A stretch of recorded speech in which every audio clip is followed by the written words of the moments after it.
Welcome to Becoming a Sleep Consultant. I'm your host, Jane Havens, a certified sleep consultant and founder of both Snooze Fest by Jane Havens and Center for Pediatric Sleep Management. On this podcast, I'll be discussing the business side of sleep consulting. You'll have an insider's view on launching, growing, and even scaling a sleep consulting business. This is not a podcast about sleep training. This is a podcast about business building and entrepreneurship. Today's episode is such a good one. I'm chatting with Jamie, a CPSM grad who's been in business for about a year and a half now. When she first got started, things moved slowly, which, let's be honest, is really common. But she stuck with it, and now she's consistently supporting 5 to 8 families a month through her sleep consulting business. She recently transitioned out of part-time work and is running her business from home. She also happens to be amazing at using social media to connect with her audience. So we definitely dive into what that looks like. We talk about what it was like for her to get started, when she found her confidence, how she's finding clients, and where she sees things going from here. If you're in that beginning stage or just need a reminder that growth can take time, but it's absolutely possible, this episode is going to be so encouraging. Let's dive in. Jamie, welcome to the Becoming a Sleep Consultant podcast. I'm so excited to have this conversation with you today. Thank you. I'm so excited to be here chatting with you today as well. So before we get started, tell us a little bit about you. Tell everyone what your background is and why you decided to become a sleep consultant. Yes, so I am currently a stay-at-home mom to a very sweet and active little toddler boy. Before I became a sleep consultant, so I actually my background doesn't have any relation to sleep consulting whatsoever. I was previously a day spa and salon manager at a spa and salon that I worked at for about 13 years. I loved it there, but then after I had my son, I realized I've always wanted to be a stay-at-home mom, and that kind of really became more clear to me after having him too. So I decided to look for something that I could do to make money and to make a living from home. And sleep consulting really sparked something within me after I had done some sleep training with my son. So once I found out that sleep consulting was a thing that actually existed and that it's something that I could do from home while helping families and while still being home every day with my son, it was kind of a no-brainer that it was something that I wanted to give a try. Yeah, love that. And actually, your story is very similar to mine. I didn't work in a day spa, but I used to work in catering for those who are listening and don't know. And all I ever wanted to be in life was a stay-at-home mom. I was raised by a stay-at-home mom. I wanted to be first in line in carpool. I wanted to have the best snacks and take them to tennis lessons and ballet recitals. And I just wanted to be home with my kids. And it sounds like that was sort of your dream too. And I really do believe that sleep consulting is sort of the perfect thing to be able to do when you're home and prioritizing your children, but you still want to work and, as I say, use your brain and bring in some money for your family, right? Tell me what it looked like in the beginning. I think the whole reason for why we decided to record a podcast is because you shared inside of our CPSM Facebook group that it was a little slow for you to get going. And it took you a little bit to get your momentum and for you to figure out your groove. So if you're willing to share, what did it look like in the beginning? And when did you feel like you started to really gain momentum and start to see regular clients coming your way? Yes. So yes, it was definitely slower at the beginning, which I mean, part of me kind of expected. There maybe was a part of me that thought like, I'm going to launch my business and all these clients are just going to come running towards me. And it didn't exactly happen that way. But so I launched my business in January of 2024. And right away, I did a pro bono client. It was one of my old coworkers at the salon. And I worked with her 6-year-old boy, which terrified me at first because I was thinking that I was just going to be helping little babies and not 6-year-olds. But it went amazing. She left me a really sweet testimonial afterwards that then I started plastering everywhere on social media and trying to share that with everyone just to kind of get the word out there. And after that, I went into like Facebook groups and things like that to start sharing what I do. I told everyone that I am newer at being a sleep consultant. I just launched my business and I offered like 50% off of my packages to like the first 5 moms or dads that would come to me looking for help. And so I got a few clients that way. And in exchange, I would just ask them to leave an honest review after working with me about their experience. And that really helped me, I think, to start building a little bit of confidence to realize that, I can do this and I can actually help these families.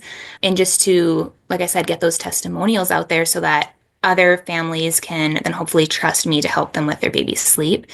And when do you feel like it finally started to click that it wasn't just you sort of chasing after those families at a discounted rate, but really the referrals started coming in, or I don't know what that looked like for you. Was it referrals from past clients, or was it you really sort of building a brand on social media? What was it that really turned the corner for you? Yes. So referrals actually just now are kind of starting to come into play. It took a little bit for that. But really, at first, it was me really going out there on social media. At first, which I've gotten a little bit better at this, but at first, I wasn't super comfortable with like putting my face out there on social media. And I feel like a lot of other sleep consultants, as far as I've heard, they feel kind of the same way, at least at first, about that. And I went out there and I would use like images, not even my own son, but like images and videos I would find off of Canva or things like that for free, and just do as much advertising as I could out there. So whether that would be, sharing tips to get people interested to hopefully follow me. And like I said, just plastering those like client wins and testimonials out there for people to see as well. I would say it was probably about 6 months in when I started like regularly getting, I would say, one or two clients a month, which I was super stoked about. And then it was in the fall. So about 7 or 8 months in that I had my biggest month. I had 3 or 4 clients at that time. And I was so happy and so impressed with myself. And ever since then, it's been kind of steady and also just like growing since then. So yeah, to summarize, it took about 6 months to really start getting like one or two clients consistently, and it's just grown from there. Yeah, and I think you told me today or yesterday that your busiest month you've had 8 families that you've supported. Is that right? Yeah, yes, yes, that's right. Yeah, and it actually went amazing. I remember before when I had maybe like 5 clients in one month, and all of it depends so much, I feel like, on which families you're supporting, like what type of client you're working with. But those 5 clients that I had, I was like, oh gosh, like I loved it, but it was also like super busy. But then that month that I had, the first month that I had 8 clients in one month, I feel like I set my clients up for everything in advance so well with a sleep plan that I didn't find myself like being stressed out, texting them all day like I was kind of maybe more so at the start of when I started getting a little bit busier. So I've learned like that how to make it a little bit easier on myself while still having those really busy months. Yeah, I love that realization. And it's so amazing that you've figured that out because really it does position you to support more families at once. If you can front load them in the beginning with all of the necessary information, answer their questions in the beginning, then once it gets going, it's sort of smooth sailing. Exactly. Yeah, like I said, I think the the first month that I had, multiple clients in a month, I always tell my clients, and I still do now, like update me as much as you're willing to update me. I want to know like all the wins and maybe anything that isn't going as smooth as you had hoped it would. I want to know everything. But at first, I mean, I was checking in every single nap, the start of the nap, at the end of the nap, knowing how exactly every single feed went, every little thing. And, I realized I don't need to every second of the day know every single thing that's going on. I can set them up for success. We can troubleshoot as needed and then go over everything together at the end of the night. I think that that's a really wonderful realization. It's good for your long-term success because I think if you were supporting families that way, and I was too, when I first got started, I was doing the exact same thing as you were in the beginning, checking in at the beginning of nap, checking in at the end of nap, making sure all the feeds were on point. And there's no long-term, like there's no longevity to that. We have to find a way to support families successfully while maintaining our own sanity and mental health Mhm. in this work 100%. So Yes. I'm so glad you figured that out. Talk to me about where the confidence shift took place, if you can pinpoint it, because I remember when you first started, I remember you were that sort of timid, nervous, which is really normal and to be expected, brand new entrepreneur. And now when I hear you speak, you're so confident and you're so sure of both two things. One, the way that you support families, and also the way that you're running your business, right? When did that shift happen for you? Was it about the same time when you were getting more regular clients coming your way?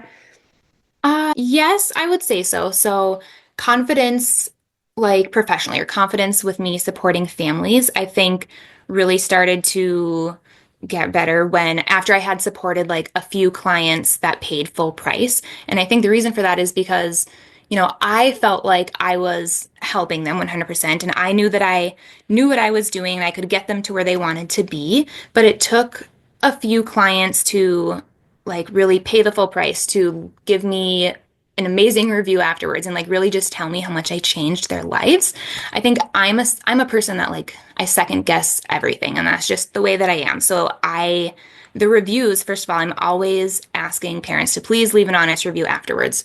And I want that, first of all, to, show to other prospective clients and to other families that hopefully they can trust me to help them. But also, it's something just for me to have and to hold, just to feel good and just to remember that like what I'm doing is actually so amazing and important and just helping so many families. So yes, I'd say my confidence really grew in that way when I first got those few like testimonials back and I realized what a difference I was making in their lives. And then when you say like that I was kind of more timid and shy, yes, I definitely am. And I still am very much that way. I feel like people tell me too sometimes that I don't know why you're so shy. Like I feel like I have social anxiety whenever it comes to, I mean, even doing things like this, like coming on a podcast, like, I oh know. gosh, like I I was know so this was a nervous. big deal for you. For those listening, I think I asked Jamie 3 or 4 times before she actually said yes. I wasn't letting up. So I know this is a big deal for you, but it's really interesting because you say that you're nervous and timid, but you really do exude a level of confidence. So I don't know if that's fake it till you make it, but you're definitely there. People, I think, can trust in your confidence. It's clear that you know what you're doing, you know how to support Mhm. families, and you know how to talk about the work that you do. So you should own that. Thank you. Yes, definitely. So talk to me about social media. For people who listen to this podcast, I think many who listen to this podcast are already sleep consultants. Some are thinking about getting into the field. And social media is a big hot topic when it comes to growing a business and what that looks like. I am a firm believer that you can grow a very successful consulting business without social media. I'm proof of it. I really don't use social media much at all. But I also think it's a really valuable tool. And for some, it comes more easily than others. And it sounds like you've really used it to your advantage. So I'm wondering if you'd be willing to share a little bit about your process and what it looks like for you to maintain a presence. I know you're largely on Instagram. Like, what are you doing on Instagram? What does that look like? And share whatever you're comfortable sharing.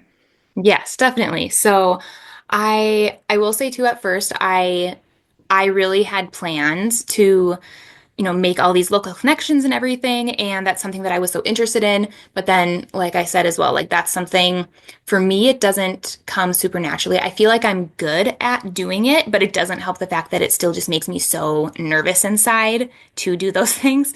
So that's why I really started focusing heavily on social media kind of right from the start. And I focused solely on Instagram. I mean, I have a Facebook page as well. I don't post on there super often just because Instagram goes so great. I get so many leads from Instagram. I share a lot of content. I try to do one post a week. However, it's not. So when I first started on Instagram, I felt like I was stressing myself out a little bit of like making these perfect posts, and I spent so much time doing it. And I've really found a way to do that quicker and just have really good content and not spend an hour to make one single post. I like to batch create content and do things like that. So, for example, every day when my son takes a nap, I will spend like an hour usually during his nap time just to get some work done. And maybe on the Monday, I will go through and I'll batch 5 posts for the week so that they're just ready to go and I can post it whenever. A lot of those posts, what I found that helps me grow on Instagram is I will have a call to action or I'll say comment whatever word. Because if you're on social media, if you're using social media as a business, at least you should know that when you have more comments and more likes and things like that on your posts, you're getting more engagement and then it gets pushed out to more viewers and potential followers.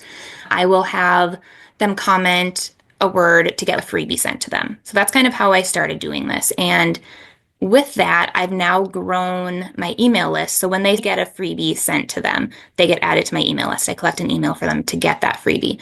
And I feel like this might not sound like a lot to some people, but to other people, it might sound crazy. We're all in different areas of business, but I have like thousands of people on my email list.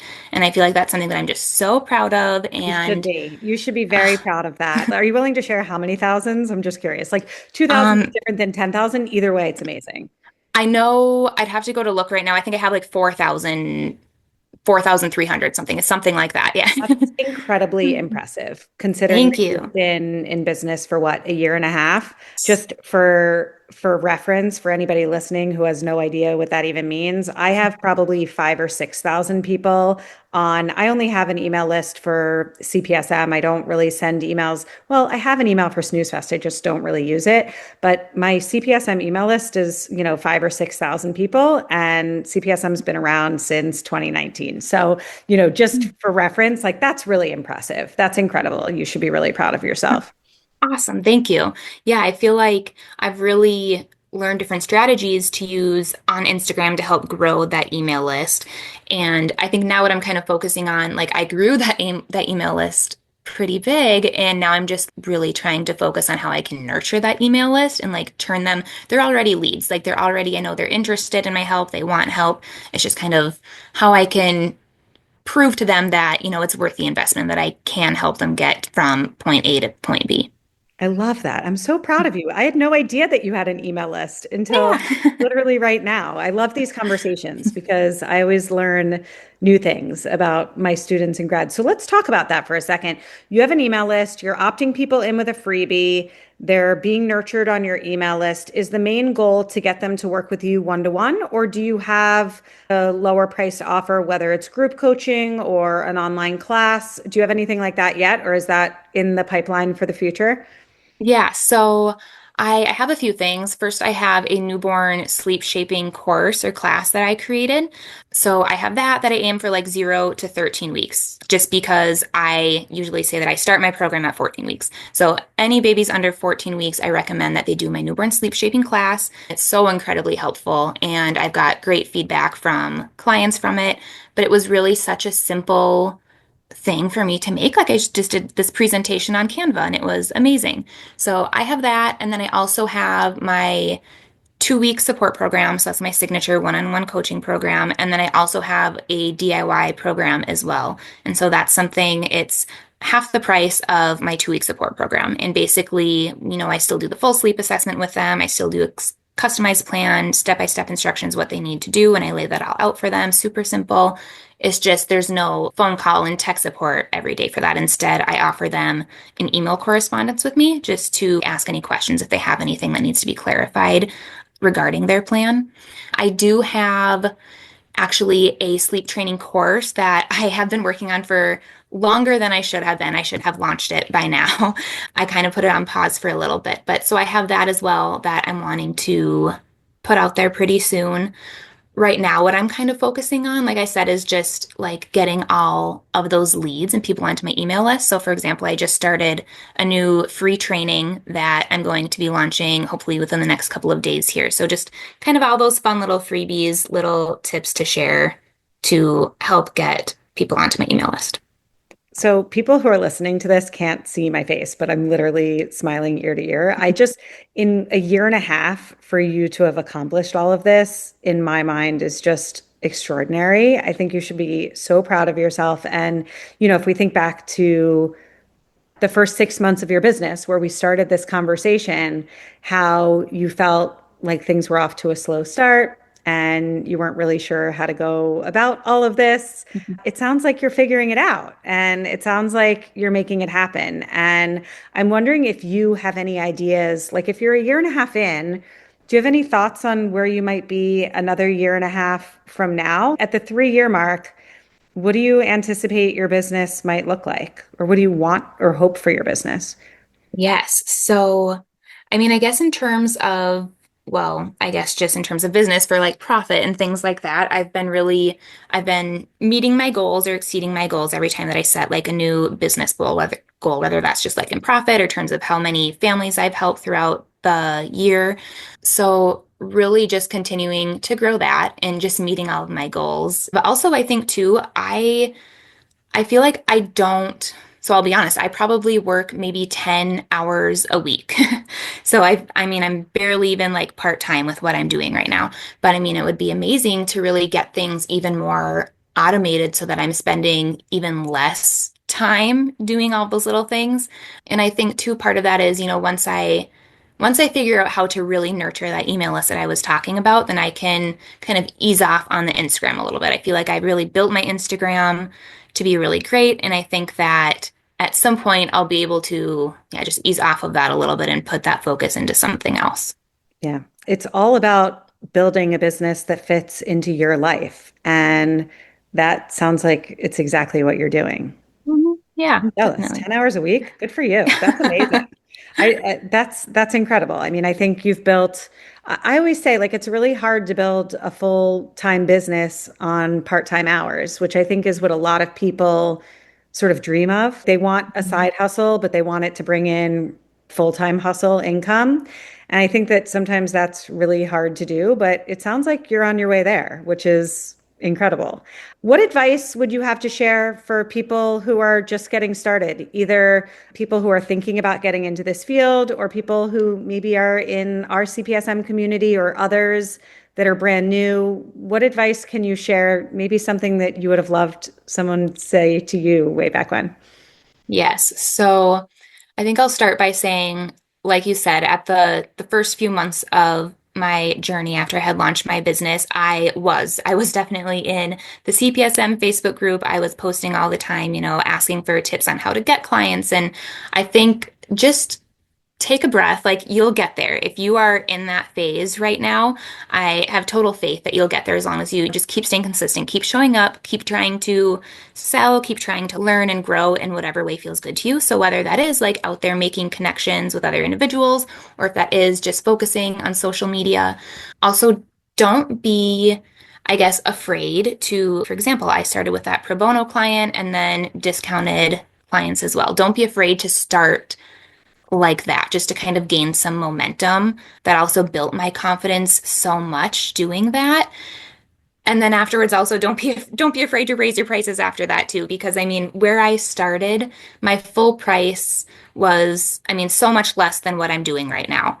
And once you get your confidence and you realize that, again, I always second guess myself. And I think at first I was thinking, who's going to think this is, worth the investment? So many parents think that is worth the investment. So many parents, I mean, there's been a few times that I've had a little bit of a wait list even to work with me. There's a lot of parents out there that want the support. And if you can prove to them that you can help them, they'll want that.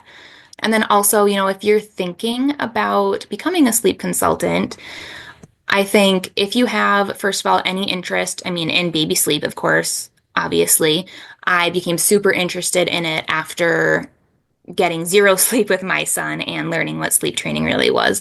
That's kind of how it sparked an interest with me. But if you are looking for something to do from home, this is really it, if that's something that resonates with you.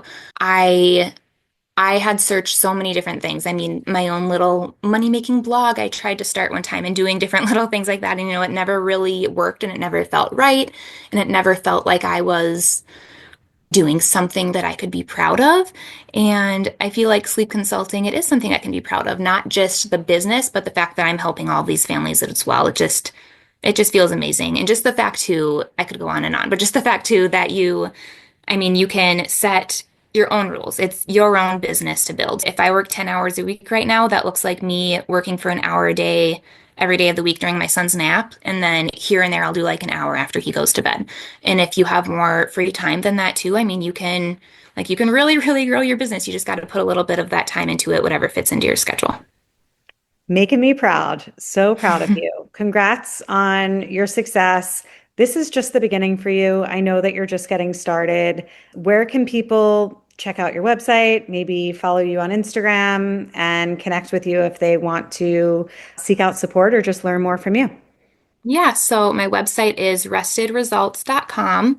I, again, am primarily on Instagram. It's at Rested Results. If you don't have Instagram and you're on Facebook, I'm on there as well. I keep that open just so I can at least reach some families or some people that maybe aren't on Instagram, but that's at Rested Results as well.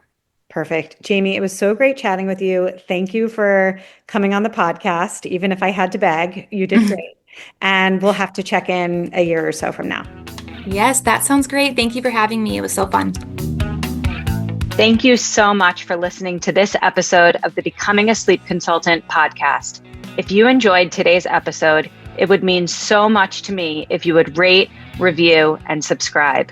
When you rate, review, and subscribe, this helps the podcast reach a greater audience. I am so grateful for your support. If you would like to learn more about how you can become a certified sleep consultant, head over to my Facebook group, Becoming a Sleep Consultant, or to my website, thecpsm.com.